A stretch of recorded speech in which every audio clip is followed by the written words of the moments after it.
All right, all right, all right. Yes, she's locked in. She's in. She's on the line right now. But we're gonna introduce her in a couple of minutes. You know what it is? That's right, y'all. It's Where's My Damn Podcast. That's Thank you for tuning in. Thank you, everyone, for checking out the podcast. But, but yeah, yeah, yeah. It's a Sunday. It's one of those days. Just we're just gonna hang out and have fun. Um, but yeah, where's my damn podcast? I am your host, the host with the most, Elvin Maglinte. I got a very special guest on the line. But yeah, like I said, be sure to go ahead and share the podcast, like, subscribe, all that good stuff. But enough of enough of all that nonsense. We're gonna get right into it. I have on the line right now, all the way from I believe, well, specifically Canada, but we're gonna we're gonna find out where she's at right now exactly. But she's gonna break it down for all of us. Joining me on the podcast at this moment, I welcome you, the one and only stand-up comedian. Well, she's gonna tell you all about that as well. But comedian, I'd like to welcome you on the line, Miss Desiree Walsh. Hi, can you hear What's me? Yeah, Okay, cool. you're loud and clear. That's good. Yeah, how are you, Desiree? I'm good. All right. Thank you so Well, much for having me on. oh no, man! I thank you for joining us on this podcast. Totally appreciate it. Uh, thank you, thank you. Um, yeah, but we're just gonna jump around. Not literally, but we're just we're just gonna just go all over the place as far as different topics and stuff. I'll definitely ask you about comedy questions, obviously. But yeah, for those that don't know, Desiree, I met her or come across um, her on the various Zoom shows or Zoom open mics. Um, I've seen her I don't know how many times, but she is totally hilarious and funny. I appreciate her comedy. Always enjoy seeing her on there. But yeah, Desiree, let's break it down. How well, first thing first, like how's the weather? Where you at right now? Actually, I'm in Toronto. Um, Mm-hmm. I'm in Toronto, Ontario, Canada, and it's actually not that bad. Oh, okay, okay. Yeah, we have a little bit of snow, but like nothing all that like Not too noteworthy. crazy. Yeah, nothing too crazy. Yeah, yeah. Okay, that's what's up. But yeah, like I said, I met you on Zoom. You're hilarious, and how did it get started for you, like in comedy? Oh, I took a couple classes at Second City, and that started because I got a job at a bank that paid considerably well, so I finally had like disposable income. Um, and one of the consistent feedbacks I've gotten from every job I've ever had is you were very stupid but very funny, and so um, I decided to um, like register to take courses at Second City. Yeah. Mhm. And Second City, what exactly? I think I heard of that name before.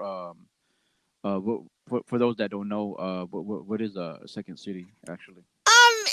It's like so Second City is known for doing like fancy improv shows and stuff. Like they have I guess I don't know what they're called in improv, like a troupe or like a cast that put on like fancy dancy improv shows, and then like people pay Hmm. money to go see them.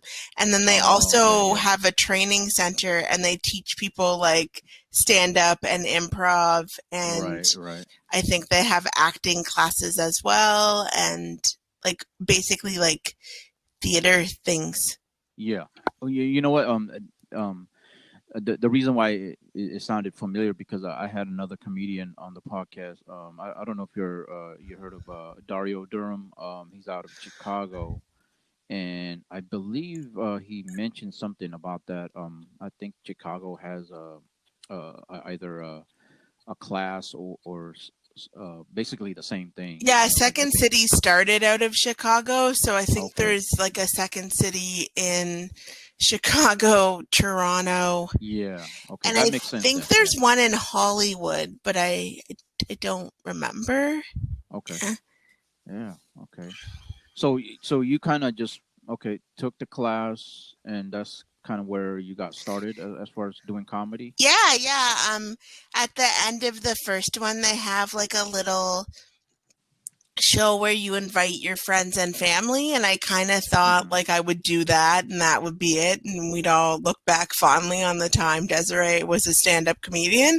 um, but then some of the local producers from like local shows come to those shows to find new comedians to put on their shows, and I got invited to do a show in a bar by one of the local producers, and then things just kind of snowballed from there. Like I started meeting other comedians, and they started putting me on like their local shows and stuff. And then here we are 4 years later. I'm D- now doing Zoom comedy because the air is poison.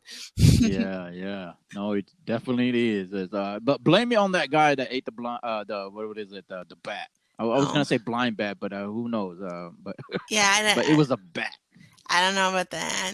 That's the rumor, but I don't know. Yeah, yeah, right. Um, but yeah, okay. 4 years ago, so technically was that 2017? Yeah, like Yeah. 2017, 2016 ish. Okay. Okay. Yeah. Like, did you did someone inspired you? I know you mentioned that you took the class, but like, did anyone like, oh, okay, so and so did comedy, so I'm gonna follow in their footstep, or you just jumped right into it, basically. I sort of like it was always like a like it was kind of just like I wanted to try something new, and then as I said before, one of the consistent feedbacks I got at work is you are very funny. Um, so that was sort of the catalyst. But I always like thought stand up comedy was really interesting Hmm. and neat, and I enjoy like making people laugh. So Right. that's kind of why I wanted to try it. I really like John Mulaney as a comedian, but it's not like I saw him and was like, I can do that. Um, Yeah. yeah. Okay. No, that's what's up. So like doing comedy, for those that don't know, if you don't mind me telling the audience that you are also in a wheelchair, Yeah. um Yeah. I and you have CP, is yeah, that yeah, what it I do. is? I have cerebral palsy. Yeah, yeah, I do. You want to break that down for us as well? Okay, so the type of cerebral palsy I have like predominantly affects my legs, so I can't walk.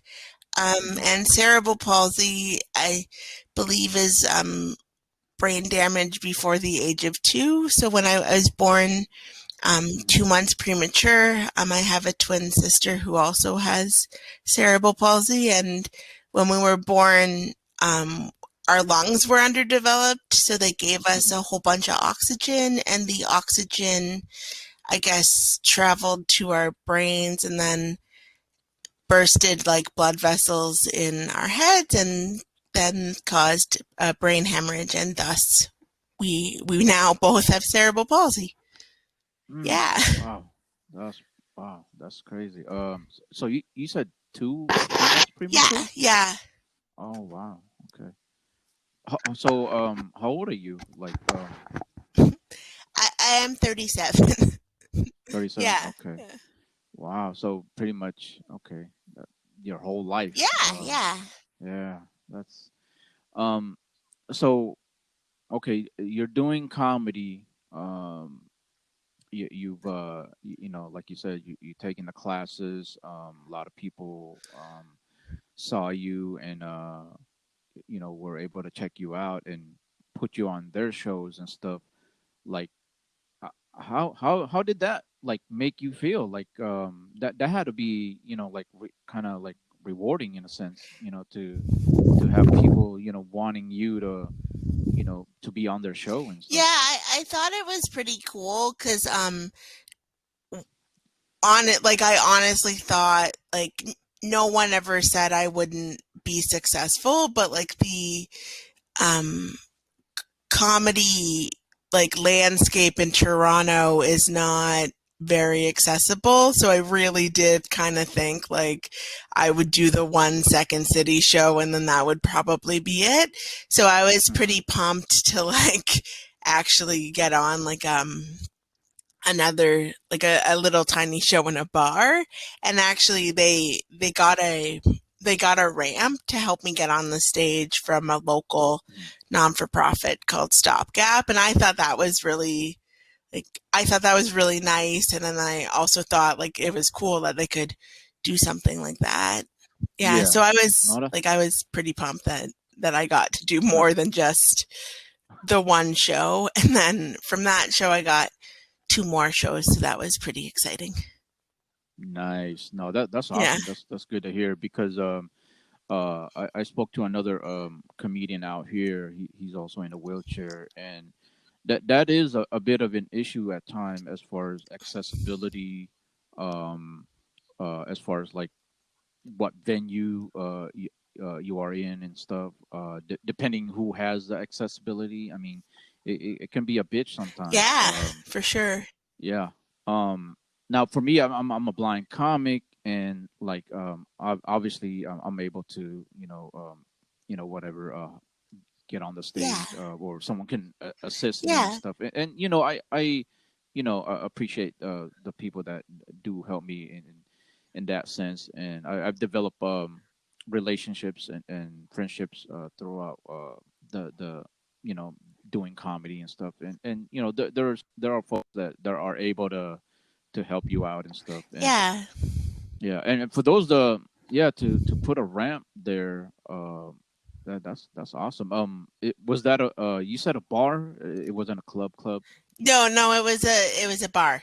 Like it was Oh, a okay, bar okay. that most of the shows I've done have been in like very small bars. The Hmm. two main clubs in Toronto are not wheelchair accessible. One of them is kind of wheelchair accessible, so they have a freight elevator and you can take it down, and then there are like two steps down to the stage and then like one step up to the stage, and I can walk a little bit if somebody carries the wheelchair.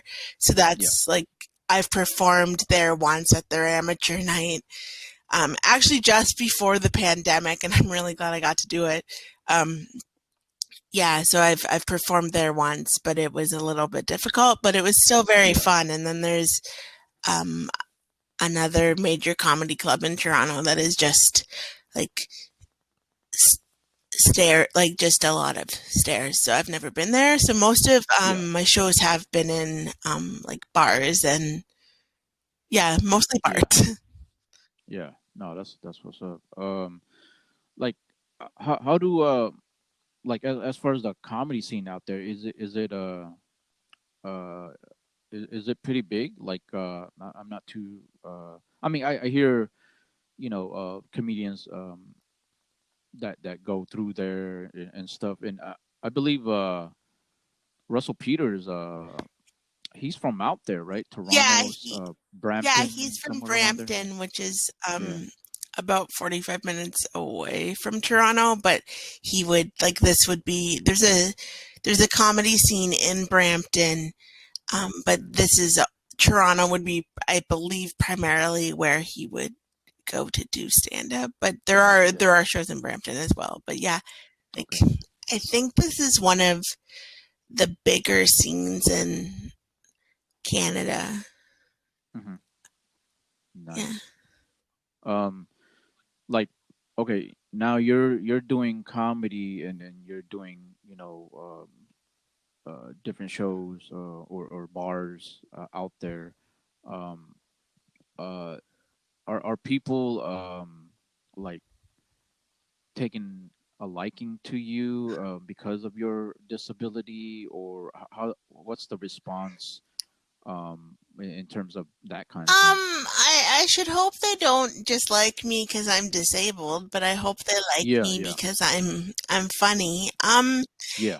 And I don't know, like I seem to be doing all right. Like I hope people enjoy my stand-up comedy, and I've um I've never had anything thrown at me, so I guess like I'm doing well. Like nobody's Yeah. ever sought me out in a crowd after to be like, you should be doing something else with your time. I know this is amateur comedy, but like you should just do something else with your time. Yeah. No, that's good. Yeah. That's from what it sounds like. I think people appreciate you Yeah. regardless of the disability. Yeah. And I think it's the same way for me. It's like as long as you're making people laugh and as long as you're funny, it doesn't matter. Like um um yeah, because the thing sometimes too, like um people can be cruel. I mean, let's face it. Like people can be Yeah. cruel and really rude. But I think in our field, I think even if they're like that, man, you could just throw it back in their face too. So Yeah, yeah. I think sometimes people are surprised that I am funny and that like hmm, I actually have jokes, which I always yeah. find really interesting because like I work hard at this. Like it's not like I just showed up and was like, "Hey, it's an open mic. I'm gonna do that." Right, But right. I guess there are people that do that. They're far braver than me, but yeah. So that's really the Yeah, only thing is I think sometimes people are surprised that like I'm funny and I have jokes and right. No. What what like what is this like um what is it shit, I'm blanking out here. Damn.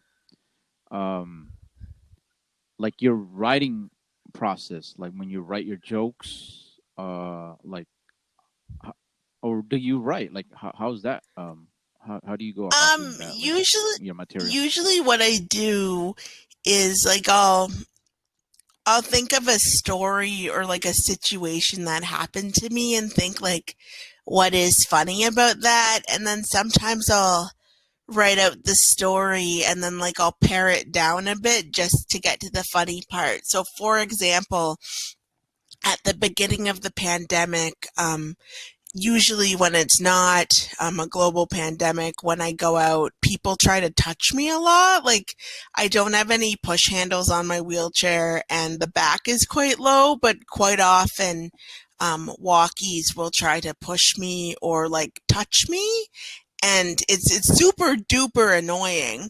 And then not all the time, but quite often, like strangers will approach me and tell me stories about their friends in wheelchairs or like ask questions about mostly how to get information.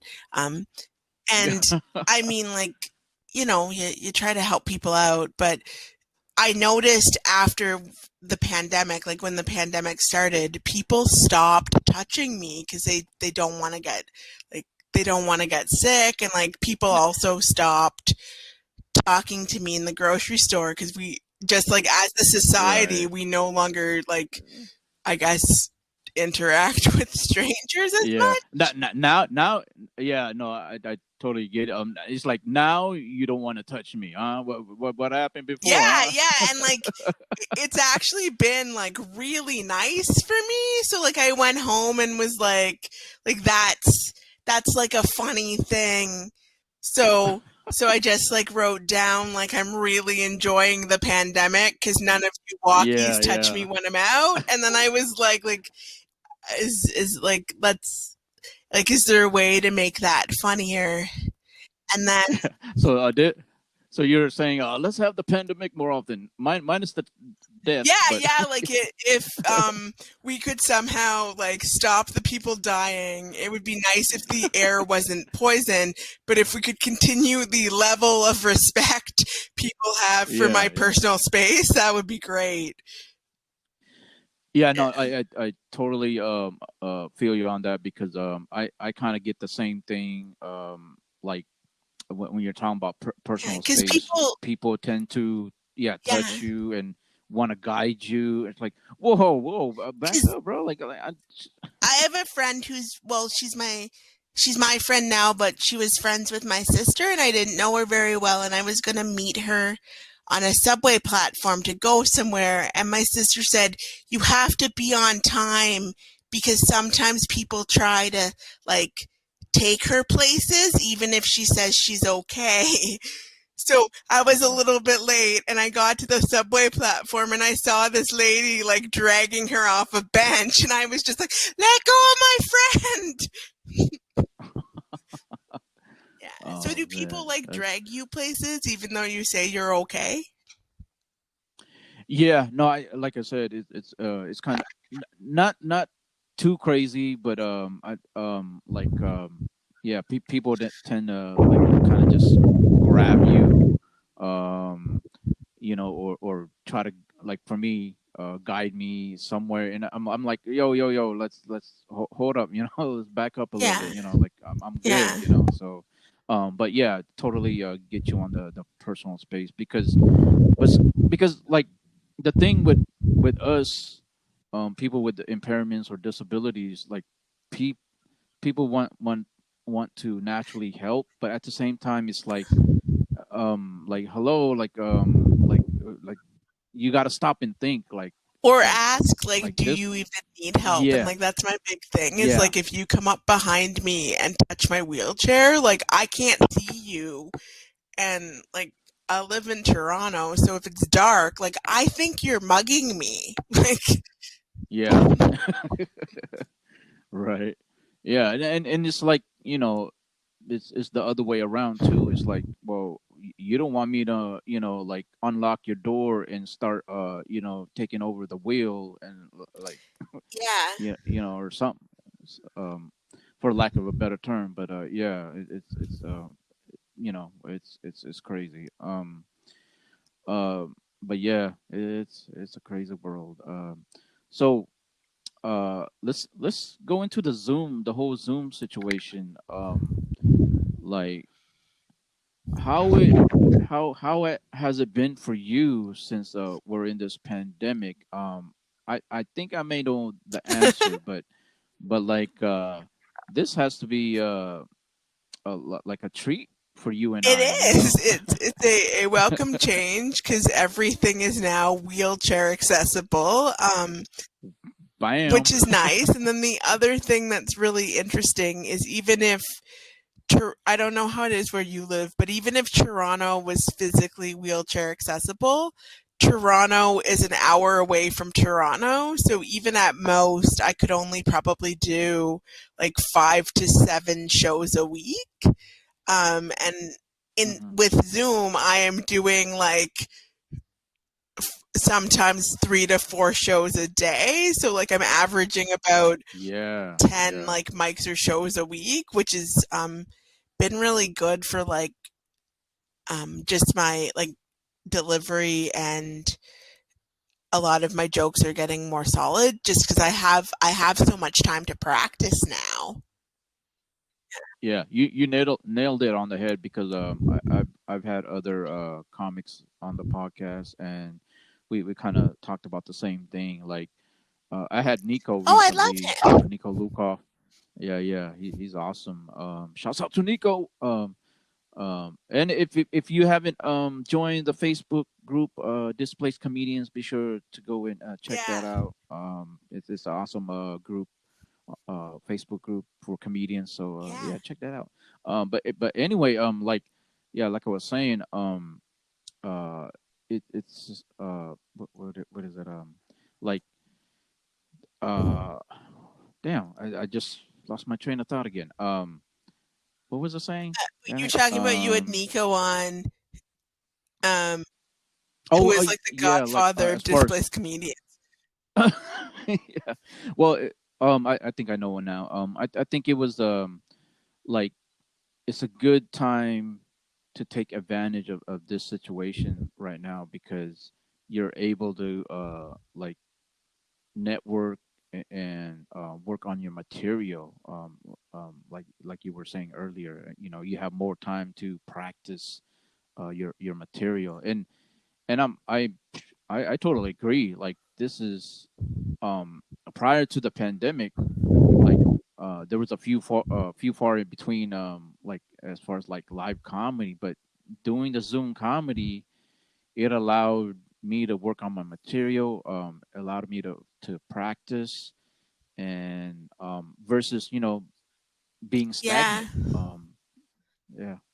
I mean, what's your take on it? Kind of the same thing. Like it's allowed me a lot to practice and also like meet different comedians that in real life like there'd be no I probably wouldn't get to meet them just cuz like I've been doing comedy a long time, but I'm still very much amateur. So there's not really a reason Yeah. for me to be going out to LA or New York at this point to try to do comedy. But Zoom has been good because I've been getting to meet like lots of um, American comics, and I've been able to like kind of learn things about how the scene is in the US. And Hmm. I've also met like a large number of disabled comics, which I really appreciate because there's not that many disabled comics Yeah. Yeah. in Yeah. Toronto. And then um, through Zoom, I've been able to meet quite a few. Like I was on an open mic once and there was four people. I think you were actually one of them. Um, I can't remember. It was like, yeah, there was four people that had disabilities and like we didn't know each other and we didn't call each other that we were going to do this open mic and like it wasn't one of those like a very special show for very special Yeah. comedians. And it was just Very yeah, special and people. it was just very like it was so nice that like there were that many like disabled people on a mic. And then just in general I find, and I'm told this is not typical of American comedy, but I find the Zoom mics are really diverse. Like quite often on mics there'll be like women and people of color and like black people or like queer people, and you don't like Hmm. in Toronto, like you don't see that. Like you don't see all those different types of people sitting together, like enjoy. I Really? mean, you do like you do and you don't. Like um Hmm. not to the extent that you do on Zoom. So I literally started like I think the first 6 weeks of Zoom, I literally started every mic with "Wow, there are other women here," and then I had to stop because people were like, "What is the Toronto scene that this woman is like? Wow, there's other women here." But yeah, I just like they're so diverse, and it's just it's really nice. Like it's nice to like Yeah. meet other people like yourself, and it's good. No, Yeah. that's awesome. Yeah, it's like it was like whoa, finding a new Yeah, toy or yeah. something that you haven't seen. um, but yeah, you know what? Like when I got into Zoom or in the early beginnings, I guess like I was li- heavily like doing a lot of Zoom mics or Zoom shows. Like you mentioned earlier, you end up doing like 3, 4 Zoom mics a day, Yeah. not a week, a day, and then in total in a week like 10, 12 or so. Like I was doing that, in the beginning, and then I found I don't know if this happened to you or not, but I end up like kind of just getting a little bit of a burnout. I don't know if you hit that wall, or or you just kept going. A little bit. So if I don't actually want to do um a mic, like if I don't want to do a mic or I don't feel like doing it, I won't force myself unless like it's a booked show and they've been counting on Hmm. me and this has been booked since like a month ago. So I sometimes take a break, but it's like I Yeah, for the most part I still enjoy it, but I will take like little tiny breaks um yeah, if I need it. yeah, yeah. No, I kind of found my I guess like for me, like I kind of know how to pace myself now versus like bombarding myself with so many Zoom shows or mic or whatever. But I kind of just spread it out now. I kind of got my I guess bit of Yeah. rhythm going. I kind of know how to figure things out a little bit. I the thing what it was for me, I guess it was kind of like so new, at that time. Even though because I started in July, and I believe a lot of people were doing Zooms probably like in Yeah, February or March, like I really think it really early. started in March, and I didn't really Yeah. participate in March because that's when um like I work for a bank and they moved us initially when the pandemic started. They were like, you're not going to work from home, and then things got so different that they changed their minds and were like, no, everybody works from home now. And because at the beginning, like we didn't know what it was, so it was really hard to make decisions. And then like you'd be like, oh, actually, it's quite bad. So Hmm. they let us work from home, and I'm very thankful. But at the beginning, the system wasn't designed to have like almost 100% of the bank working from home. So I had to work like at Yeah. nighttime, like I had to work off hours because I don't work in customer service. So I didn't Hmm. really get we didn't get everything sorted till almost May, and so that's when I started doing the Zoom mics more heavily, and then for some reason I was really resistant to them, and then I was like, "Oh wait, no, this is fun."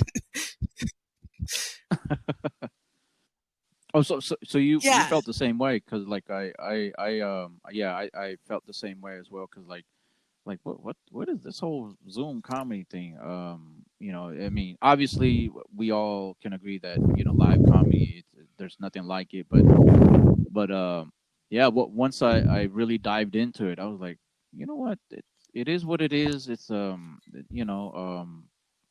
this is pretty much the second best Yeah. option at the moment, so might as well take Yeah. advantage of it. And also, I don't know about you, but in March, I didn't like we didn't think the pandemic was going to last as long as it did. Like when we left the office, we had the understanding that we were probably going to come back in about 3 weeks, and that didn't happen.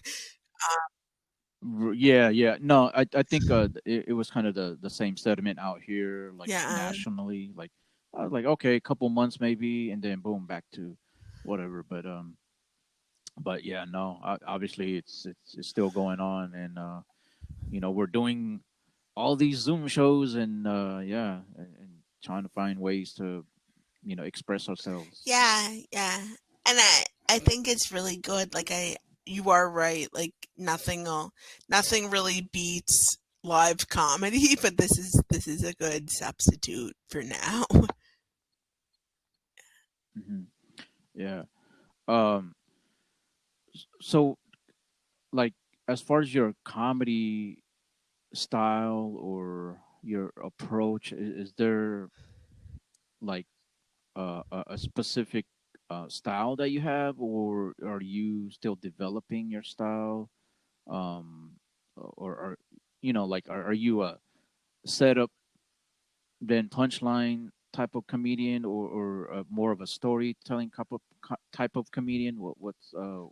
How do you approach your Um, your so style? I've always kind of joked is that my comedy style is a combination between I think you guys have this in the States, but in Canada, we have public speaking for grades 4 through 8, and there's like a competition. Hmm. And I always joke that my style of comedy is a mix between the child in grade 4 that had too much help with their speech and the child that didn't have enough.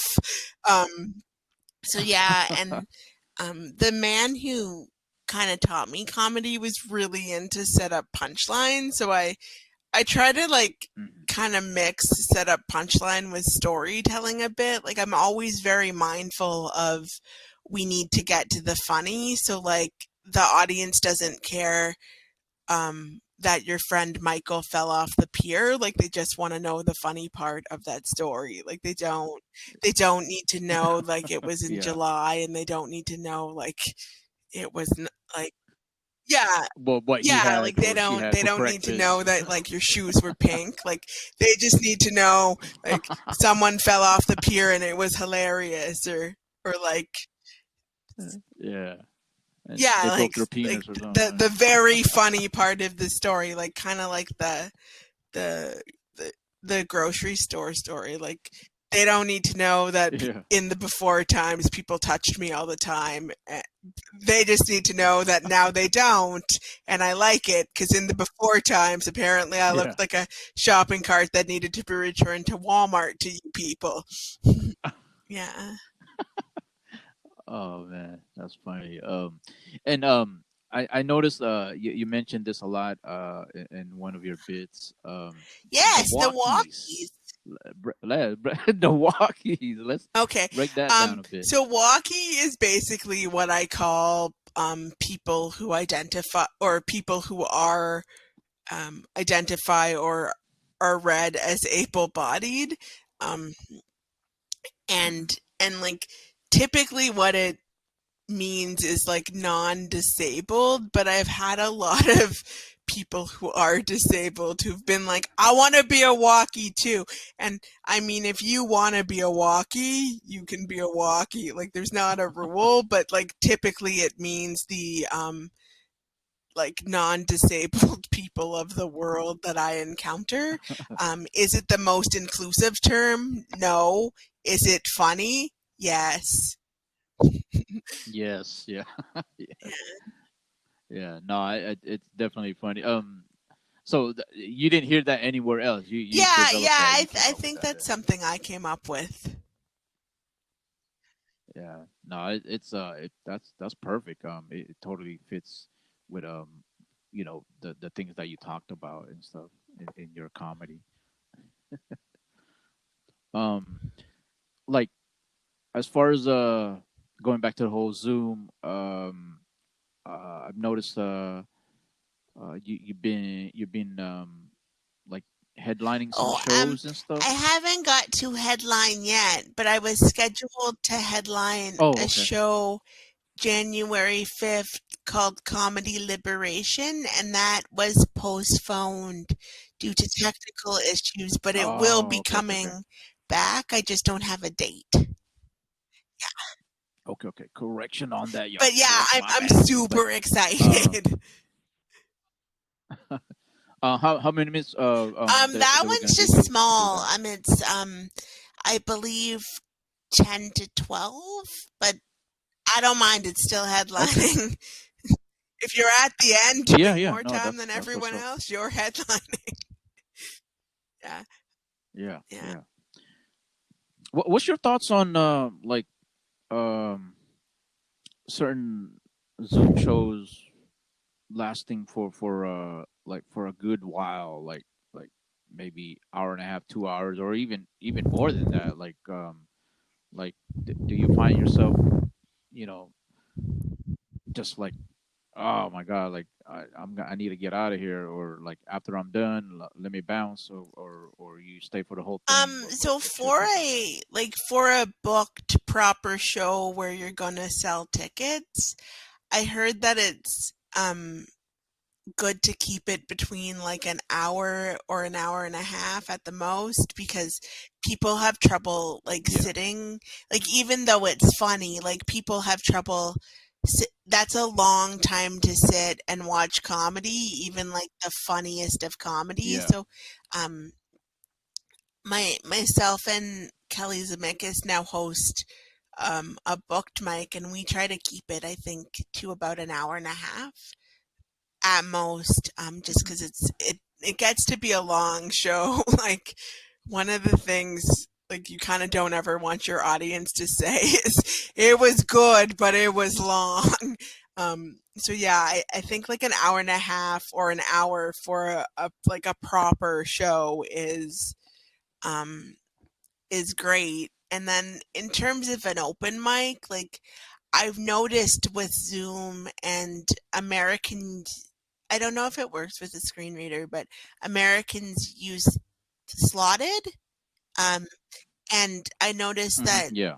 like so you'll have a sign up but it'll be capped, and then so for those shows sometimes they do ask you, depending on who runs it, to stay for the whole show, and sometimes I will, like especially if they've specifically asked me to stay, I will.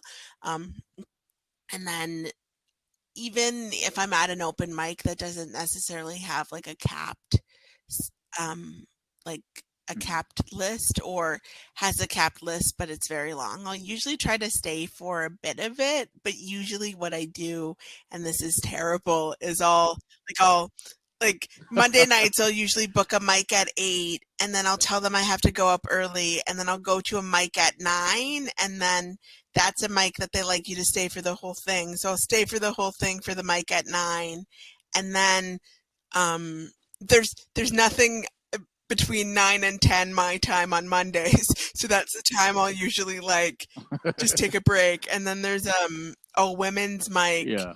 at 11, because I think it's based out of LA, so it's 8 p.m. LA time. Um, it's at Dow Comedy. Um, and then so I'll do the Hmm. women's mic from 11, and they ask you to stay for the whole thing. But I'm sure if I was like it's very late where I live, they'd let me go. But I want to be supportive of the other women. So that's usually like from 11 to midnight my time, and then I get off the computer and then I go to bed, and then I get up for work. So yeah, if I can, I try to stay as long as I can for the mic, or like I'll stay like a couple people after, and I'll try not to Yeah. leave during someone's set. Like I'll try to, I don't know if it matters, but I'll try to leave when the host is talking rather than when a comedian is Hmm. talking. But I don't know Yeah, if I know, right? stuff like that really matters. Like I Yeah. don't know if people notice on Zoom, because I did a show once and my friend came and she was like, I'm so sorry for talking during your show. And I said, oh, that happened. And she was like, yeah, but they muted me really fast. So I don't know if you heard. And I had no idea. And then somebody else was like, I'm sorry I left. Like I had to do something and I didn't Yeah. even realize. So I don't know how much that stuff matters, but I try to do it. Like I try to be respectful when I can. Right. Yeah, no, no, I hear you. Yeah, I'm kind of, I guess, kind of the same way because, like if it's a regular open mic, I'll stay, like a couple comedians or Yeah. a few comedians after my set, and then I'll bounce or, that, or yeah, when the host talks, Yeah. then either I'll leave and stuff. But but yeah, that's the thing with this whole Zoom thing, is that a lot of shit goes on during a Zoom mic. I mean, obviously the noises in the background, Yeah.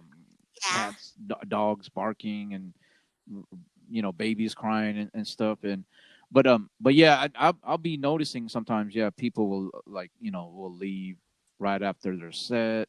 Um, let's say if you're the so and so is the first one, after they do the set, boom, they end up leaving. Yeah. Is like, that happens too. So um, but yeah, going back to the whole when like a book show, a legit show, you have to stay, and that's understandable. And I do that respectfully. So but yeah, like you kind of have to stay for that. I mean, but as far as the other Zoom mics or shows, like Yeah. that's kind of at your own discretion. Yeah. Um, so Desiree, uh, we'll probably Okay. wrap it up in a few minutes here, but before I wrap up the show, I like to ask all my guests these three questions. Um, you can choose to answer one, or you can pass and say, Elvin, forget this. I don't want to answer it. What the hell you doing? But yeah, no, it's just a fascination of mine. So I'll run down the questions, and if you need me to repeat them, I will do so. But I'll run it down, and then we can go from there. Okay, here it is. First question: uh, aliens or Bigfoot? It's number one. And number two, if you weren't doing comedy, what else you would you be doing? And number three, what is your go-to food?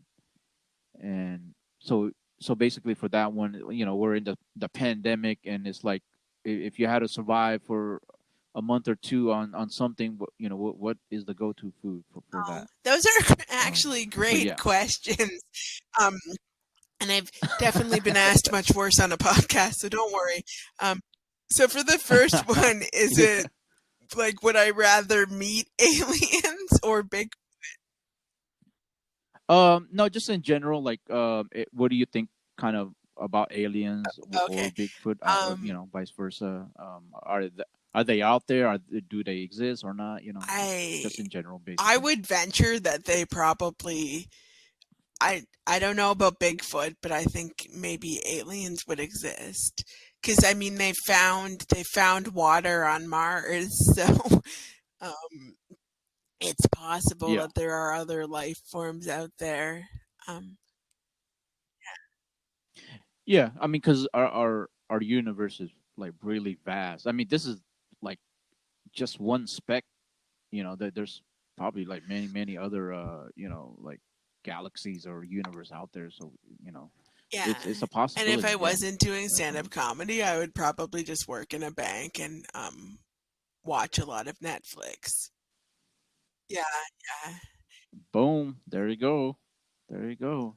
And then number three, what is your I go-to really like food? pizza. Pizza is one of the few foods that I think if you were like there's an accident and only pizza's available for the rest of your life, I would just be like, fine, that's fine.